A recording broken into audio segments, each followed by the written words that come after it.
Hello दोस्तों, आप सभी का स्वागत है आपके चैनल में। तो जैसा कि आप जानते हैं, मस्तिष्क सीरीज का आरंभ हो चुका है। तो आज मस्तिष्क सीरीज में बारी है साइंस की, और आज हम लोग पढ़ने जा रहे हैं साइंस फिजिक्स का पहला chapter, light reflection and refraction.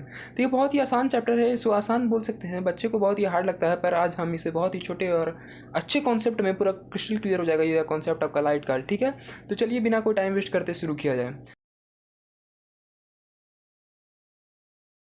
तो लाइट, सबसे पहला आपको मीनिंग समझना पड़ेगा लाइट का। तो आखिर लाइट होता क्या है? कोई भी object, light is a form of energy which makes an object visible. ठीक है, सिंपल सा बात है, इसमें ज़्यादा सोचने वाला बात नहीं था।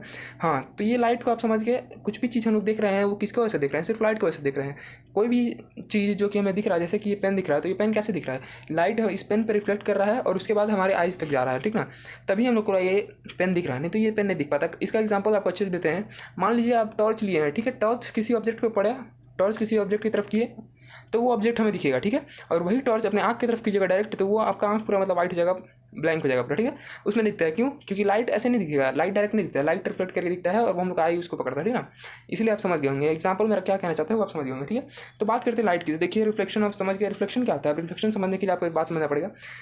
तो रिफ्लेक्शन का मतलब होता है बाउंसिंग बैक ऑफ लाइट, ठीक है। आप समझिए क्या हम बोलना चाह रहे हैं कि जान लीजिए कोई यहाँ पे एक सोर्स है, ठीक है। यहाँ से कुछ आ रहा है और यहाँ पे कोई ऑब्जेक्ट है, मान लीजिए कोई ह्यूमन है, और यहाँ पे कोई दूसरा ह्यूमन है, मतलब यहाँ पे आँख बना देते हैं हम लोग, ठीक है। ये आइज है, ठीक है। तो यहाँ से लाइट इस पे गया और यहाँ से आइज पे गया हम लोग का, ठीक ना। तो इसको बोलते हैं रिफ्लेक्शन। ये रिफ्लेक्ट होके यहाँ पे आया है, ठीक है, हम लोग का आइज की तरफ आया है, आइज पे फॉल हुआ है, ठीक ना। सारे लाइट्स हमारे आई पे फॉल हुए हैं, क्या रिफ्लेक्ट हो गए। तो रिफ्लेक्शन भी दो टाइप के होते हैं। एक समझिए रेगुलर रिफ्लेक्शन होता है, और एक होता है इरेगुलर रिफ्लेक्शन। रेगुलर रिफ्लेक्शन क्या होता है? जो लॉ ऑफ रिफ्लेक्शन को फॉलो करता है, ये हो गया। और इरेगुलर रिफ्लेक्शन आपका ऐसा हो जाता है कुछ, मतलब कोई इसका फिक्स नहीं रहता है, ये इरेगुलर टाइप का रिफ्लेक्शन होता है। तो चलिए अब इसी के बारे में बात करते हैं, लॉ ऑफ रिफ्लेक्शन। रिफ्लेक्शन तो समझ गए होंगे, बहुत ईजी कॉन्सेप्ट है ये। लॉ ऑफ रिफ्लेक्शन, तो लॉ ऑफ रिफ्लेक्शन क्या कहता है? लॉ ऑफ दो लॉज है, ठीक ना। पहला लॉ कहता है कि कोई एक प्लेन है, ठीक है, प्लेन मिरर बोल सकते हैं, फिर कोई भी प्लेन है, सरफेस है, कोई प्लेन सरफेस, वहाँ पे एक नॉर्मल परपेंडिकुलर ड्रॉ कीजिए। ये नॉर्मल है, ठीक है, नॉर्मल हमेशा परपेंडिकुलर होता है प्लेन का, ठीक है। ये एक नॉर्मल लाइन है, और यहाँ से क्या कीजिए, एक इंसिडेंट रे लाइए। ये इंसिडेंट रे मतलब कोई भी सोर्स, कोई भी किसी भी सोर्स से एक लाइट आया, जैसे कि ये सोर्स मान लीजिए, यहाँ से लाइट आया, तो ये इंसिडेंट रे हो गया। ये इंसिडेंट रे हो गया और यहाँ से प्लेन सरफेस से रिफ्लेक्ट करेगा, तो रिफ्लेक्ट करके ये इधर गया, सॉरी सॉरी इधर बन गया, आप मान के चलते हैं कि इधर चल गया, ठीक है। ये रिफ्लेक्टेड रे हो गया। तो इसको हम लोग, ये जो एंगल बनेगा यहाँ पे, एंगल ऑफ इंसिडेंस और एंगल ऑफ रिफ्लेक्शन, ये किसके साथ बनेगा? नॉर्मल के साथ बनेगा हमेशा, ठीक है, याद रखिएगा, ये हमेशा नॉर्मल के साथ बनेगा, देख रहे हैं।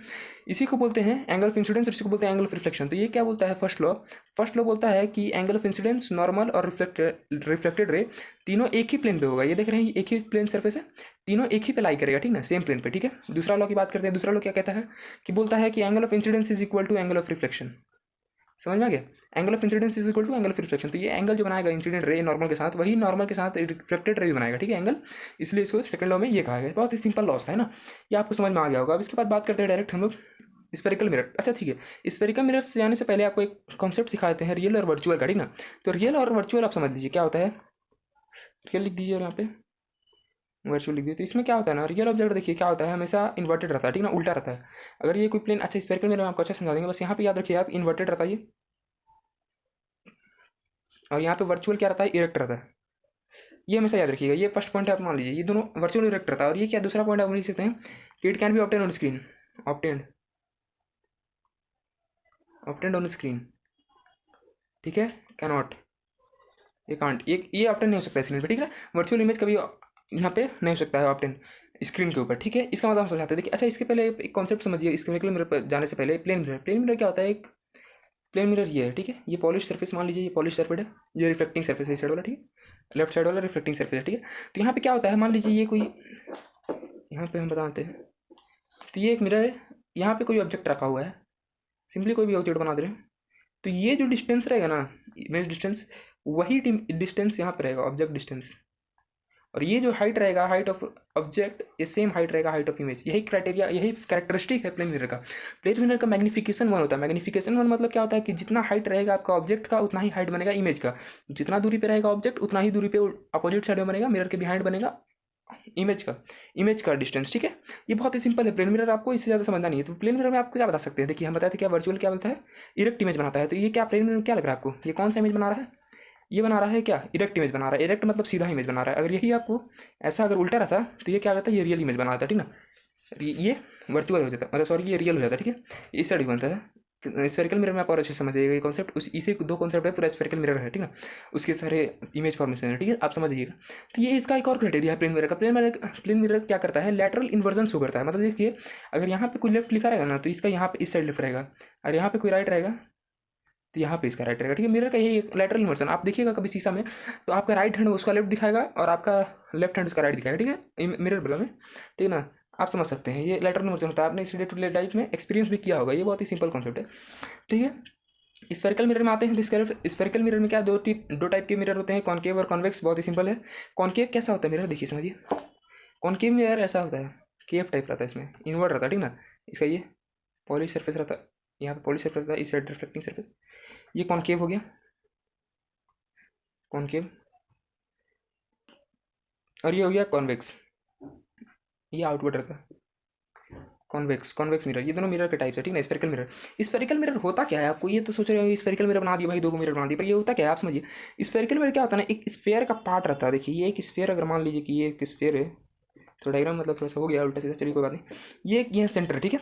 तो इसी स्फेयर का हम दो पार्ट निकाल दिए, समझिए कि इसी स्फेयर का दो पार्ट निकाल दिए, यहाँ से लेके यहाँ तक हम तोड़ दिए, ठीक ना, काट के निकाल दिया, ठीक है।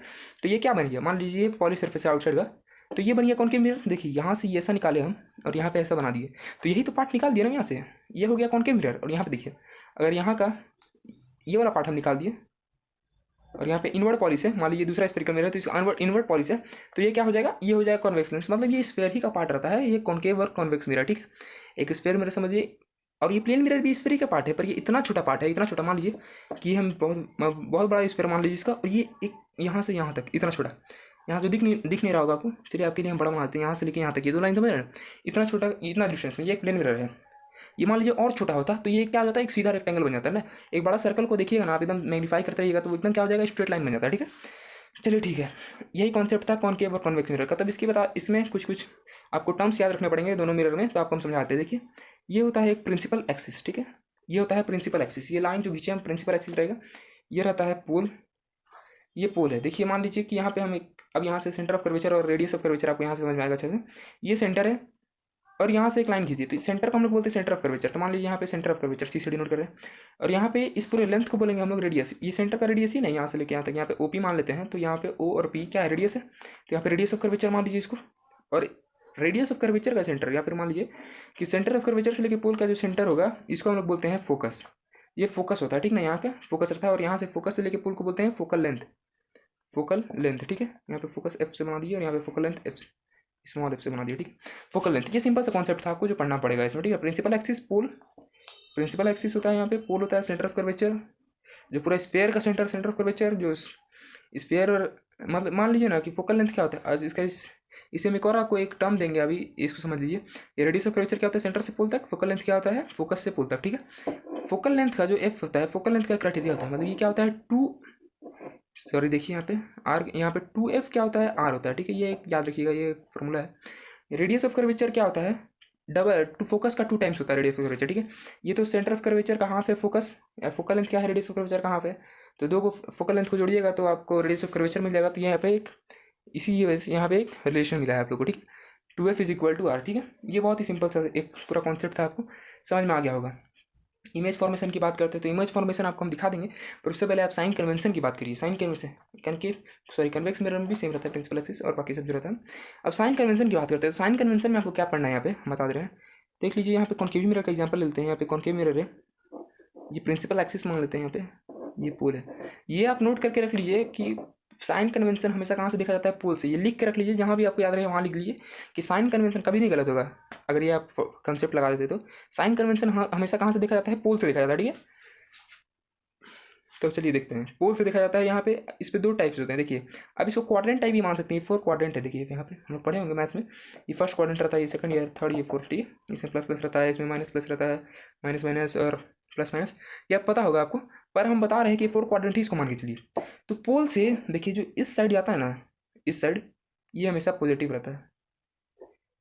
पोल के राइट साइड जाता है, ठीक है, लेफ्ट साइड जाता है। और जो राइट से लेफ्ट जाता है वो हमेशा नेगेटिव रहता है, ठीक है। जो ऊपर रहता है प्रिंसिपल एक्सिस का, ये पॉजिटिव रहता है हमेशा, ये हाइट ऑफ एन ऑब्जेक्ट बता रहे हैं। और जो नीचे रहता है वो हमेशा क्या रहता है, नेगेटिव रहता है। सिंपल से यही कॉन्सेप्ट था। तो आप समझ सकते हैं कि ये पोल है, मान लीजिए ये पोल है, तो इधर हमेशा क्या रहेगा, पॉजिटिव रहेगा। इधर क्या नहीं रहेगा, नेगेटिव रहेगा हमेशा। ये आप इसमें डिस्टेंस समझ सकते हैं। कन्वेक्स साइन कन्वेंशन बस इतना ही छोटा कॉन्सेप्ट है इसमें ना। इधर आप पॉजिटिव मान के चलिए, यही छोटा सा कॉन्सेप्ट लगाइएगा ना, तो सब में किसी में भी आप बना के इसे देखिए और उसमें कॉन्सेप्ट लगा दिए। सिंपल से ही एकदम छोटा सा कॉन्सेप्ट है साइन कन्वेंशन, इससे ज़्यादा कोई कॉन्सेप्ट नहीं। बस याद रखिएगा कि हमेशा कहाँ से नापेंगे, पोल से नापेंगे, ठीक है। बहुत ही छोटा कॉन्सेप्ट है।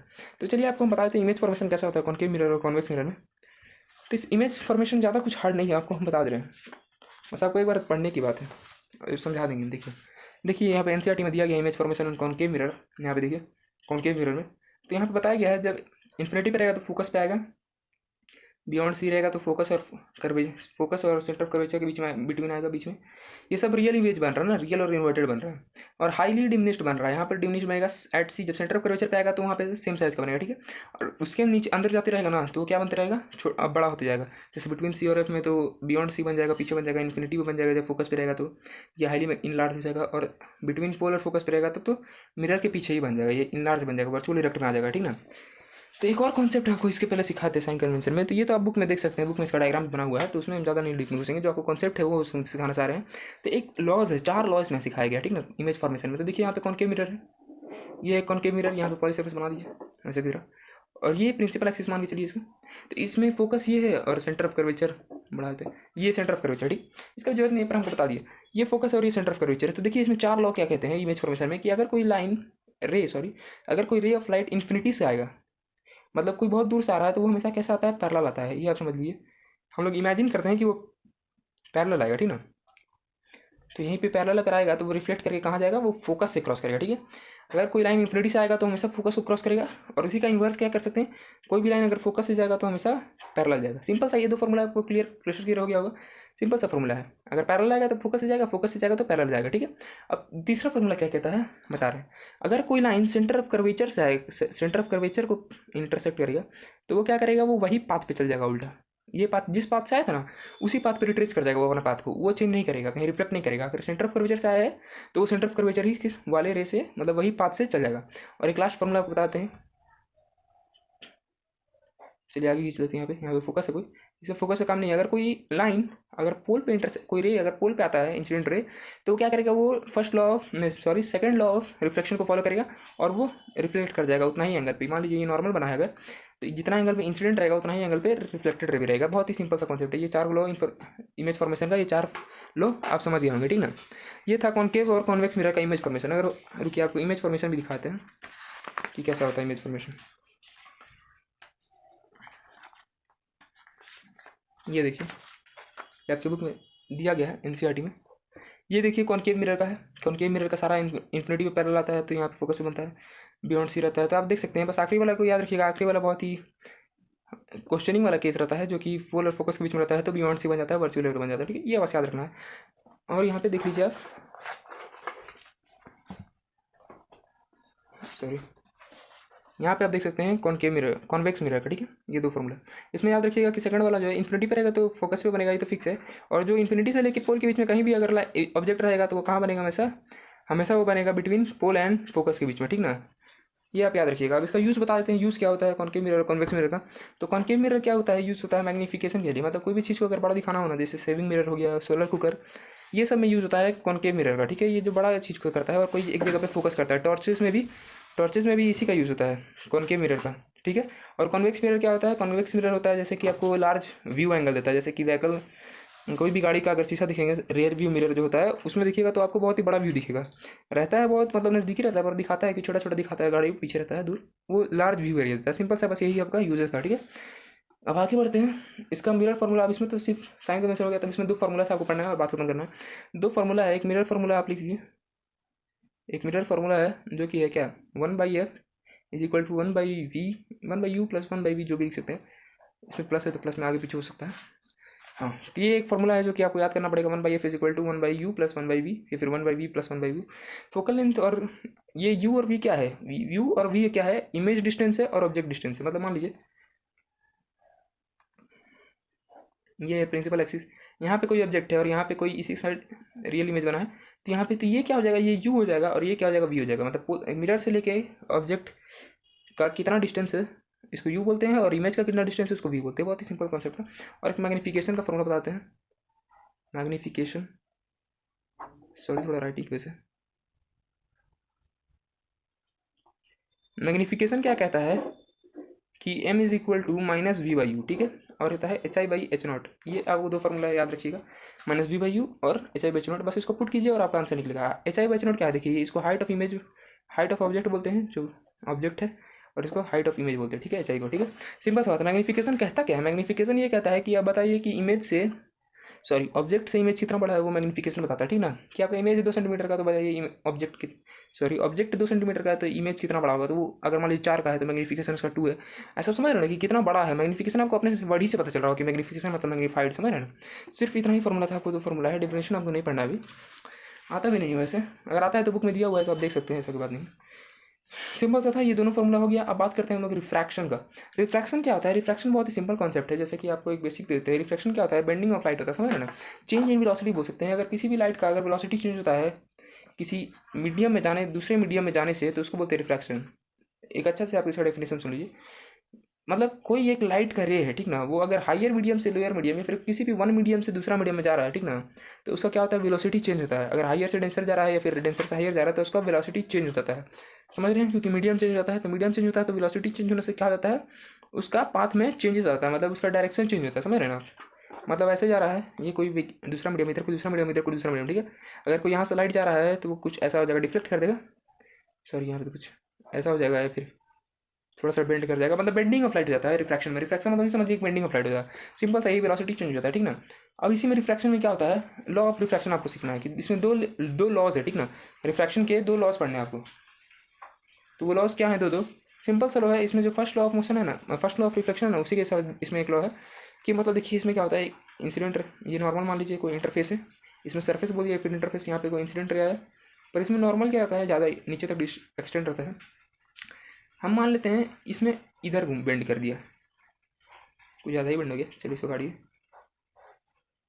अरे यार थोड़ा सा ऐसा बेंड हो गया, ठीक है। इसको जाना था कैसा, इसको जाना था ऐसा जाना था, पर ये बेंड हो गया इस साइड, तो इसको क्या बोलते हैं, बेंडिंग ऑफ लाइट, समझ लेना। तो ये एक बोलना चाह रहा है कि ये तीनों लाइन जो इंसिडेंट रे रहता है, समझिए, the incident ray, reflected ray और जो नॉर्मल है, वो सब से the of the surface separate the two mediums of a line plane. देखिए ये जो लाइन है ना, ये जो सरफेस है, ये रिफ्लेक्टेड रे, नॉर्मल और इंसिडेंट रे को ये सेपरेट कर रहा है, सेपरेट कर रहा है। देखिए यहाँ पे इंसिडेंट रे आया और यहाँ पे रिफ्लेक्टेड रे आया, तो ये सेपरेट कर रहा है, सेपरेट करने का यही इसका काम है।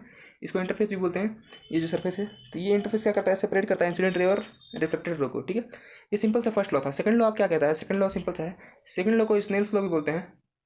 देखिए सेकंड लॉ है, ठीक है, तो इसको क्या बोलते हैं, स्नेल्स लॉ, स्नेल्स लॉ भी लिख लेते हैं। स्नेल्स लॉ क्या कहता है कि ratio of sine i by sine r, ये दोनों का रेशियो क्या होता है, एक कांस्टेंट देता है,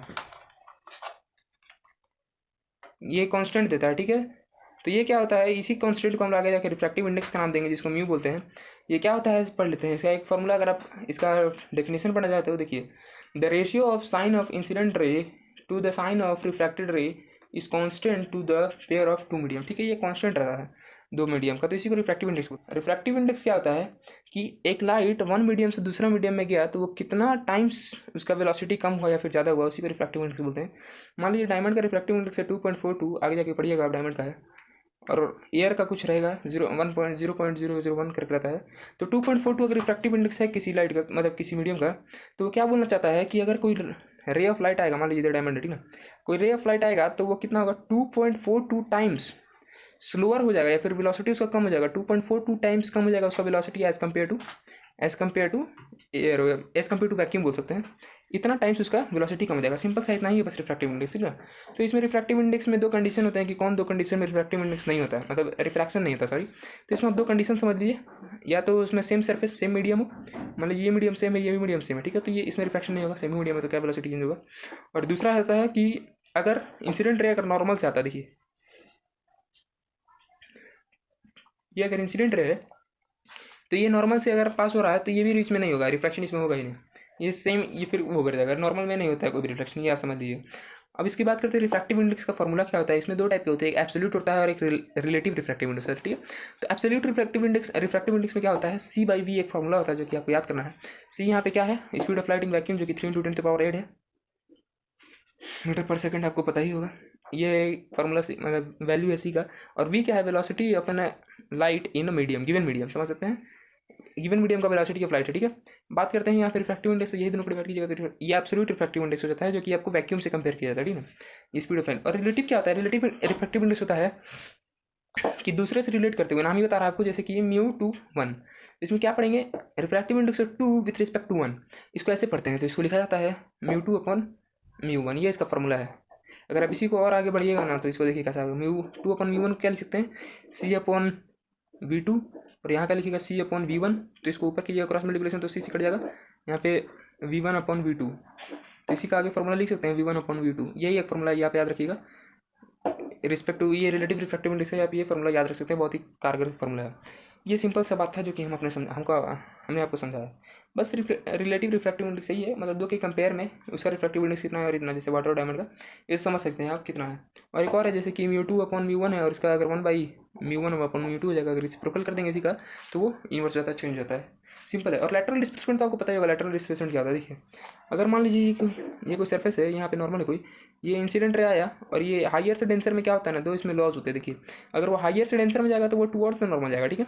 अगर वो लोअर से, अगर वो आगे बता रहे हैं, देखिए ये कोई ग्लास है, हाइयर से लोअर जाएगा तो कहाँ जाएगा, हाइयर से डेंसर जाएगा तो वो टुवर्ड्स नॉर्मल, और डेंसर से रेयर जाएगा तो क्या हो जाएगा, अब यहाँ पे नॉर्मल बन जाएगा। इंसिडेंट यहाँ से आया तो यहाँ से नॉर्मल बन गया, तो ये अवैध नॉर्मल चल जाएगा, अवैध नॉर्मल, हाँ अवैध नॉर्मल, तो ये इसको जाना था ऐसे, ठीक है, और ये जा रहा है ऐसे, तो ये दोनों में पैरेलल लाइन होगा। मेरा डायग्राम थोड़ा गलत बना है, तो इसमें आप टेंशन मत दीजिए। पर ये क्या होता है, लेटरल जाता है, लेटरल डिस्प्लेसमेंट हो जाता है, मतलब इसको जाना था ऐसा सीधा में, देखिए इसको जाना था ऐसा, ऐसा, पर हो गया ये रिफ्लेक्ट होके ऐसा, तो ये दोनों पैरेलल ही रहता है, तो इसको बोलते हैं लेटरल डिस्प्लेसमेंट। इतना यही फिनोमेना को बोलते हैं क्या, लेटरल डिस्प्लेसमेंट। सिंपल सा बात है, आपका पूरा रिफ्रैक्शन का कॉन्सेप्ट क्या यहाँ पे क्लियर हो गया, रिफ्रैक्टिव इंडेक्स हो गया। तो बात करते हैं रिफ्लेक्शन ऑफ स्फेरिकल लेंसेज। तो इसमें लेंसेज भी दो टाइप के आपको पढ़ना है इस क्लास में, तो हम लोग लेंसेज में घुसते हैं। तो लेंसेज कितने टाइप के होते हैं, दो टाइप के होते हैं, एक होते हैं बाई कॉन्वेक्स लेंस, और होते हैं एक बाई कॉनकेव लेंस। ये दो लेंसेज, अरे गलत बन गया थोड़ा सा, ज़्यादा ही ये मोटा बन गया, सिंपल सा है, बाई कॉनकेव लेंस और बाई कॉन्वेक्स लेंस, ये दो लेंसेज हैं, इसमें आपको पढ़ना है। अब इसको बताते हैं, ये भी वही दो स्फेरिकल मिरर के, सॉरी ये स्फेरिकल लेंसेज के पार्ट है। देखिए ये एक स्फेरिकल, ये स्फेयर का पार्ट है और ये दूसरा स्फेयर का पार्ट है। अगर इस पार्ट को हम लोग निकाल देंगे तो क्या ये ऐसा दिख रहा है ना, यही पार्ट ही इसको बोलते हैं। ऐसे ही ये दो स्फेयर के मिलकर बना है, इसको भी आप अगर देखिएगा तो ऐसे और ऐसे होता है, और यही दोनों को हम लोग ये इस साइड का और साइड को काट के मिला देते हैं ना, तो ये बन जाता है बाई कॉनकेव लेंस, ठीक है, यही पार्ट है। अब इसी में देखिए यहाँ पे कुछ सेंटर ऑफ कर्वेचर, यहाँ पे कुछ सेंटर ऑफ कर्वेचर रहेगा दोनों का, तो यहाँ पे C1 C2 ले लेते हैं, यहाँ पे C1 ले लेते हैं, इसका सेंटर को बोलते हैं, इसका देखिए एक कॉन्वेक्स लेंस का सेंटर को बोलते हैं ऑप्टिकल सेंटर, ठीक है, ऑप्टिकल सेंटर बोलते हैं इसको। यहीं से सब होता है, साइन कन्वेंशन इसी से होता है, साइन कन्वेंशन से बताया तो वो फिर से नहीं बताएंगे हम, बस आपको समझ लीजिए कि क्या होता है कि ये कॉन्वेक्स लेंस में क्या रहता है, एक प्रिंसिपल एक्सिस रहता है, यहाँ पे ऑप्टिकल सेंटर रहता है, लॉस भी सेम है कि यहाँ पे ऑप्टिकल सेंटर, यहाँ से इस लाइन से यहाँ पे कोई भी आएगा तो वो फोकस की तरफ चल जाएगा, ठीक है। तो यहाँ पे C1 रहता है सेंटर ऑफ कर्वेचर, और दूसरे लेंस का रहता है यहाँ पे C2, ठीक है। यहाँ पे अगर गोल जाएगा तो यहाँ पे इसका C2 रहेगा, और इधर ऐसे ऐसे गोल जाएगा तो यहाँ पे C1 रहेगा, ठीक है। यहाँ पे F1 रहेगा इसका फोकस और इसका F2 रहेगा, सिंपल सा यही से आपको पढ़ना है, ठीक है। और सब जो है ना वो लेंस मिरर ही का यहाँ पे सेम कॉपी है, बस आपको जो पढ़ना था वो हम बता दीजिए। यही कॉन्वेक्स लेंस है और इसी में कॉन्वेक्स लेंस कॉनकेव लेंस भी है, सॉरी। अब हम आपको बता देते हैं इसका मिरर फॉर्मेशन कैसे होता है, ये देखिए NCERT से दिखा दे रहा आपको। तो ये देखिए इसका ऐसा होता है मिरर फॉर्मेशन, इसका अपोजिट साइड होता है, क्योंकि ये तो रिफ्रैक्शन हो रहा है ना, वो तो रिफ्लेक्ट हो रहा था, तो इस सेम साइड हो रहा था, ये रिफ्लेक्ट होकर अपोजिट साइड होगा ना, रिफ्रैक्शन इसी को बोलते हैं, बेंड हो जाता है। ये हो गया इसका आगे का पार्ट, और ये देख लीजिए, ये दूसरा देख लीजिए, कॉनकेव लेंस का देख लीजिए कैसा इमेज बनता है, ठीक है। बात करते हैं साइन कन्वेंशन से, और उसका तो बात नहीं करेंगे क्योंकि वो सेम रहता है। लेंस फार्मूला का बात करते हैं यहाँ पे, लेंस फार्मूला का। तो ये क्या होता है, 1/f is equal to 1/v minus 1/u, ये है थोड़ा सा ऊपर हो गया पर सॉरी, आप मैंने लीजिए 1/f is equal to 1/v minus 1/u, simple सा इसका, और मैग्नीफिकेशन का भी वही है, पर इसमें माइनस नहीं रहेगा, v/u रहेगा, और यहाँ पे hi/h0 रहेगा, ठीक है। सिंपल सा, ये पूरा कॉन्सेप्ट ही क्लियर हो गया लेंस का, सिर्फ इतना ही कॉन्सेप्ट है। आपको लग रहा हो कि बहुत छोटा पड़ा है, पर जी नहीं, इससे बड़ा कॉन्सेप्ट ही नहीं है भैया, क्योंकि यहाँ पे क्या है कि इतना छोटा जो है मिरर में, वही सेम इसमें कॉन्सेप्ट है, बस आपको जो समझना था वो रिफ्लेक्शन का कॉन्सेप्ट था, और जो हमें समझा दिया आपको, ठीक ना। अब बात करते हैं यहाँ पे, देखिए पावर की बात करते हैं, image formation, lens of mirror, magnification की बात हो गया, पावर की बात करते हैं। तो पावर क्या होता है, पावर होता है एक एबिलिटी होता है, power is ability of lens to converge और डाइवर्ज द इमेज और द लाइट, ठीक है। सिंपल आप समझ सकते हैं, इससे ज़्यादा क्या है, देखिए the ability of lens to converge and diverge a ray of light is called power, simple सा बात है, ये आप बोल सकते हैं। तो पावर का एक फॉर्मूला होता है, पावर इज इक्वल टू क्या होता है, 1/फोकल लेंथ, ठीक है, इन मीटर, याद रखिएगा हमेशा मीटर में होता है, ठीक है। और इसका आप देखिएगा दूसरा, तो आप 100 सेंटीमीटर कर सकते हैं फोकल को, यहाँ पे फोकस को, यहाँ पे फोकल लेंथ को, सॉरी फोकल लेंथ को आप यहाँ पे सेंटीमीटर में भी कर सकते हो, ठीक है। और इसका इसका ऐसा ही मतलब ये इसका वो क्या होता है, क्या बोलते हैं इसको, ऐसा यूनिट बोलते हैं। ऐसा यूनिट क्या होता है, इसका डायोप्टर होता है, ठीक है। डायोप्टर होता है, ये याद रखिएगा। पावर का क्या होता है, डायोप्टर होता है, ठीक है। सिंपल सा कॉन्सेप्ट था, बस यहाँ तक आपको कॉन्सेप्ट क्लियर होना चाहिए कि फोकस पावर तो क्या होता है। पावर आपको सिंपल है कि इसका फॉर्मूला लगाइए और पावर निकालिए। पावर ये होता है, एबिलिटी होता है किसी भी लेंस का कि कितना वो कन्वर्ट कर सकता है रे ऑफ लाइट को, या फिर कितना डाइवर्ट कर सकता है। सिर्फ इतना ही उसका पावर का फॉर्मूला आपका डेफिनेशन है, सर, ठीक है। कॉम्बिनेशन, पावर का कॉम्बिनेशन कर निकालिएगा। पावर कॉम्बिनेशन तो कैसे निकलेगा, मतलब बहुत सारे पावर को, तो P1 को लीजिए प्लस P2 को लीजिए प्लस P3 को लीजिए, कितना भी करके आप Pn तक लेके आइए और सबको प्लस कर दीजिए, तो वो पावर ऑफ कॉम्बिनेशन आ जाएगा। जितना भी पावर रहेगा उसको प्लस कर दीजिए तो पावर ऑफ कॉम्बिनेशन निकल जाता है, ठीक है ना। ऐसे ही निकलता है 1/f 1/f1 1+1/f2, ऐसे कर करके आप सबका निकाल सकते हैं। सिंपल सा है, बस यहाँ तक ये पूरा चैप्टर का कॉन्सेप्ट ही क्लियर हो जाता है। आप देख लीजिए, ये पूरा चैप्टर यहाँ पे क्लियर क्लियर हो जाता है, ठीक ना। इसमें चैप्टर में ज़्यादा कुछ है नहीं। आप लोग लग रहा होगा बहुत ही हार्ड चैप्टर है, पर ये बहुत ही आसान चैप्टर है, बहुत ही आसान। आपको बस ये भ्रम हो गया है कि ये बहुत ही हार्ड चैप्टर है। आपको एक बार अगर नहीं समझ में आएगा तो एक बार और फिर से जरूर देखिएगा। बहुत ईजी कॉन्सेप्ट में समझाने की कोशिश की है। इससे अच्छा से आपको लग नहीं रहा है मुझे कोई समझा पाएगा।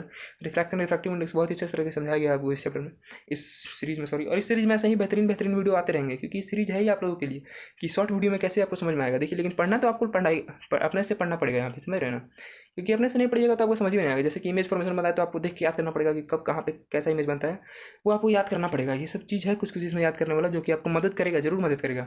और मदद कराने के लिए तो हम लोग यहीं बैठे हैं भैया। सब्सक्राइब जरूर कर दीजिए ऐसे ही शानदार वीडियो के लिए। इससे ही बेहतरीन बेहतरीन वीडियो आते रहेंगे आप लोग के लिए, जो कि बहुत ही मददगार होंगे आपके लिए।